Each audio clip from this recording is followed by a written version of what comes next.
ஓம் சக்தி. வீடு தேடி வரும் நம் முன்னோர்கள். திதி கொடுத்தால் என்னென்ன நன்மைகள்? எப்படி கொடுக்கலாம்? ஏன் கொடுக்க வேண்டும்?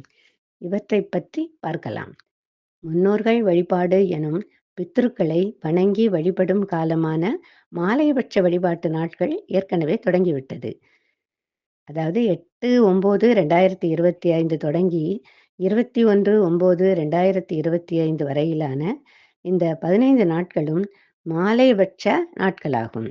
இந்த நாட்களில் நம் முன்னோர்கள் நம் இல்லம் தேடி வந்து நமக்கு ஆசி வழங்கி செல்கிறார்கள். அதனால் நாம் அவர்களை வணங்கி வழிபடுவதன் மூலம் நமக்கு வாழ்வில் நிறைய நலன்களைப் பெறலாம். நாம் ஏன் பித்ருக்களை வழிபட வேண்டும் என்று பார்த்தோமானால், நாம் வாழும் இந்த வாழ்வில் நமக்கு கிடைத்துக் கொண்டிருக்கும் இன்ப துன்பங்கள் யாவுமே நமது முற்பிறப்பு பாவ புண்ணியத்திற்கு ஏற்பவே அமைந்துள்ளது. நம்பினாலும் நம்பாவிட்டாலும் இதுவே உண்மை. நமக்கு கிடைக்க வேண்டிய நற்பலன்களை பெற்றுத் தருவதில் நம் முன்னோர்கள் முக்கிய பங்கு வகிக்கிறார்கள். அதனால் நாம் செய்ய வேண்டிய முக்கியமான கடமைகளுள் ஒன்றாக பித்ரு காரியங்களை விடாமல் செய்வதில் அதற்கு முதன்மை கொடுத்து செய்யும் பொழுது நமக்கு பலவிதமான நன்மைகள் நம் வாழ்வில் ஏற்படுகிறது. நமக்கு கிடைக்க வேண்டிய எல்லா நன்மைகளும் நல்லபடியாக நடக்கிறது.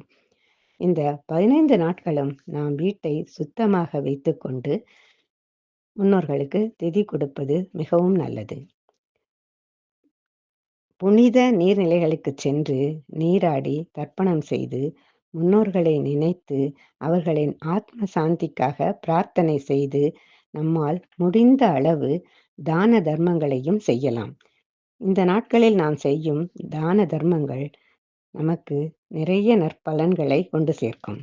முக்கியமாக அன்னதானம் செய்வது மிக மிக சிறப்பு.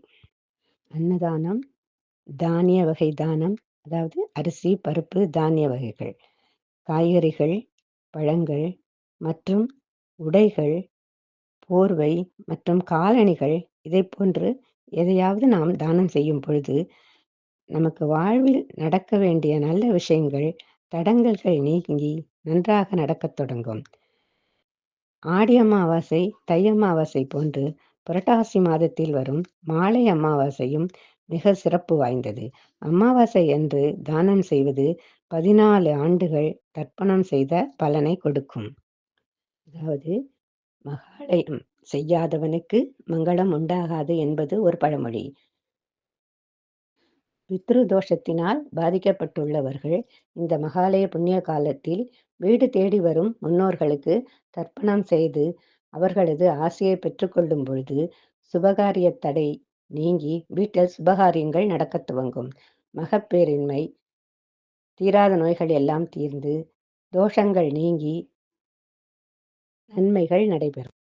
இந்த மகாலய புண்ணிய காலத்தில் பித்ருக்களுக்கு தர்ப்பணம் செய்து அவர்களது ஆசியை பெற்றுக்கொள்வோம்.